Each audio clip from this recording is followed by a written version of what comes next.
раньше я работала с музейными архивными фотографиями черно-белыми и непосредственно отображала костюм, быт, там, архитектуру, то в этот раз у меня, получается, были сюжеты уже живые, реальные. Это моя тезешка, которую читала Дува.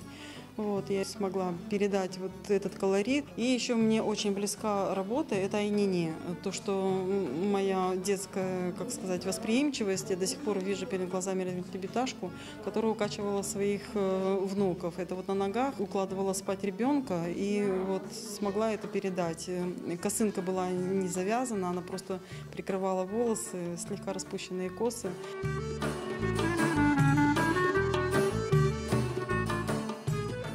Целый год ушел на подготовку работы. Это тугра крымского хана. Для меня это, как сказать, определенный результат. Почему? Потому что я эту работу полностью создала кисточкой. Если миниатюры и орнаменты я раньше писала контур пером, а все остальное разукрашивала кисточкой. Изначально на бумагу наносился узор. Тут получается 4 вида золота. Бронза, белое золото, желтое золото и золото под старину. И у меня вот получается то, что золото на золото накладывалось, оно получается рисунок такой как бы рифленый.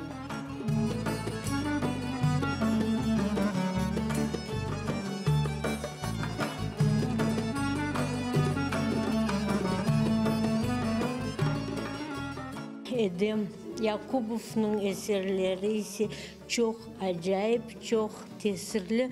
Çünkü onlar bizim temelimizin, bizim nağış manasını öğrenmeye yardım etti.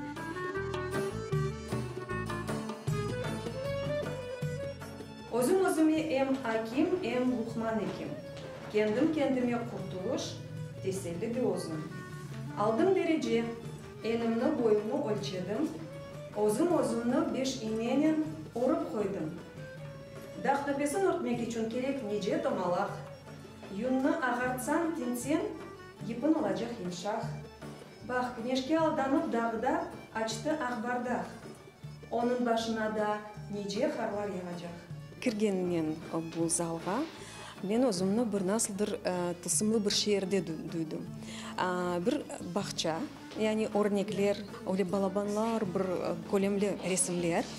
Ве қаршыдаки диварда пенжеречіклер, евчіклер, ве анда аят. Мен білесем мұнда келіп бұл ресімлеріні көріп, бұл залда бұл бір хачдаққа, бұл ұйғынлық мұйетке келмеге мұтлақ керектір. Чүнке бұл аятымыз пек сұратлы, тұрақлы, ратланмақ үшін, мұна бұл көңіл ратлығы үшін, мұнда бұл мұйетке далмаға мұтлақ керектір.